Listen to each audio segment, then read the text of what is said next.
तो चलिए फ्रेंड्स, आज हम बनाते हैं बहुत ही आसान सा नाश्ता जो कि सभी को बहुत ही पसंद आएगा। उसके लिए हमें यहाँ पे सिर्फ आधी कटोरी पोहा लेना है। इनको मैंने अच्छे से झटक कर और साफ कर लिया है। अब इन्हें हम 2 से 3 बार साफ पानी से धो लेंगे ताकि पोहे के अंदर जो धूल मिट्टी है वो सारी निकल जाए। तो फ्रेंड्स, पोहे तो हम कई बार बनाते हैं, लेकिन क्या आपने इस तरह से पोहे का नाश्ता कभी बनाया है? नहीं बनाया हो तो आप ये नाश्ता एक बार जरूर से ट्राई करना। बच्चों से लगाकर ये नाश्ता पूरी फैमिली में सभी को बहुत ही पसंद आने वाला है। तो पोहो को हमने यहाँ पे अच्छे से धो लिया है। अब पोहो के अंदर हम हल्का सा पानी रखेंगे ताकि हमारे पोहे हैं वो गलकर रेडी हो जाए। इसे हम साइड में रखेंगे। अब मैंने यहाँ पे आधी कटोरी सूजी ली है और आधी कटोरी सूजी के लिए हम यहाँ पे आधी कटोरी छाछ डालेंगे। तो आप यहाँ पे दही का भी यूज कर सकते हो, बस हमें यहाँ पे इतना ध्यान रखना है कि दही का यूज आप फेंट कर करें। बिना फेंटे हुए हमें यहाँ पे दही का यूज नहीं करना है। इन दोनों को हम अच्छे से मिला लेंगे। अब सूजी को भी हम यहाँ पे 5 मिनट के लिए ढककर छोड़ देंगे ताकि सूजी है वो अच्छे से फूल कर रेडी हो जाए। तो अब चलते हैं वापस पोहे की ओर। तो इधर हमारे पोहे अच्छी तरह से गल चुके हैं। तो फ्रेंड्स, रेसिपी में आगे बढ़ने से पहले यहाँ पे मैं आपको याद दिला दूं कि अगर आपको आज की मेरी रेसिपी जरा सी भी पसंद आए तो मेरे चैनल को सब्सक्राइब जरूर करें। अब हम पोहे को अच्छी तरह से मसल कर एक डो के फॉर्म में लेके आएंगे।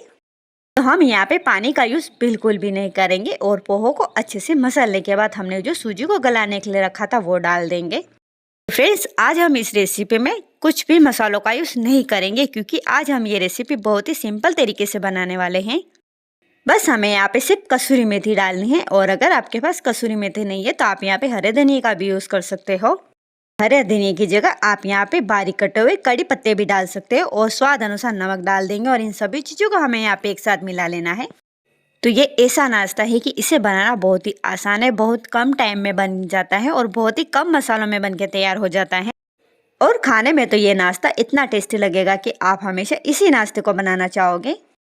तो सभी चीज़ों को मिलाने के बाद चलिए अब इसका हम नाश्ता बना लेते हैं। तो थोड़ा सा पोर्शन हाथ में लेंगे और इस तरह से हम यहाँ पे टिक्की बना के तैयार कर लेंगे। तो यहाँ पे हमें बड़ी साइज की टिक्की नहीं, छोटी साइज की टिक्की बनानी है। तो इसी तरह से मैंने यहाँ पे सारा नाश्ता बना के तैयार कर लिया है। चलिए अब इस नाश्ते को हम यहाँ पे स्टीम कर लेते हैं। तो यहाँ पे आप चाहो तो कढ़ाई या फिर कोई बड़ा बर्तन या फिर इस तरह से आप इडली ओवन भी ले सकते हो।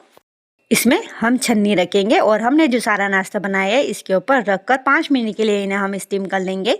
तो 5 मिनट बाद हम यहाँ पे देखते हैं कि नाश्ता हमारा अच्छे से पक के तैयार हो चुका है, यानी कि अच्छे से स्टीम हो चुका है। बस हमें इस सारे नाश्ते को एक प्लेट के अंदर निकाल लेना है और थोड़ी देर के लिए ठंडा होने के लिए साइड में रखेंगे। तो फ्रेंड्स, अगर आप ऑयली खाना चाहते हो तो आप इस नाश्ते को डीप फ्राई करें या फिर आप कम तेल खाना चाहते हो तो आप इस नाश्ते को शैलो फ्राई भी कर सकते हो। लेकिन आज हम इस नाश्ते को बहुत ही कम तेल में बनाने वाले हैं जो कि खाने में बहुत ही टेस्टी और साथ में बहुत ही हेल्दी भी रहेगा ये।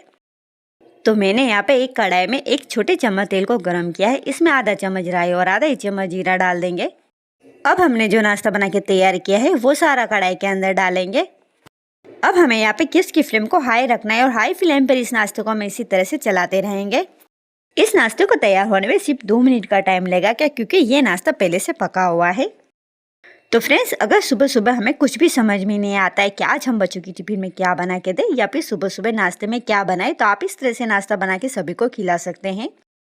तो ये लीजिए फ्रेंड, आपके लिए तैयार है बहुत ही मज़ेदार सा नाश्ता। इस नाश्ते को चाहे तो आप नारियल की चटनी के साथ खाओ या फिर सॉस के साथ खाओ या फिर हरी चटनी के साथ खाओ। तो फ्रेंड्स, अगर आपको आज की मेरी रेसिपी पसंद आए तो उसे लाइक करें, अपने दोस्तों का शेयर जरूर कीजिएगा और अगर आप मेरे चैनल पर नए हैं तो मेरे चैनल को सब्सक्राइब जरूर करें। मिलते हैं एक नई रेसिपी के साथ। Thank you for watching.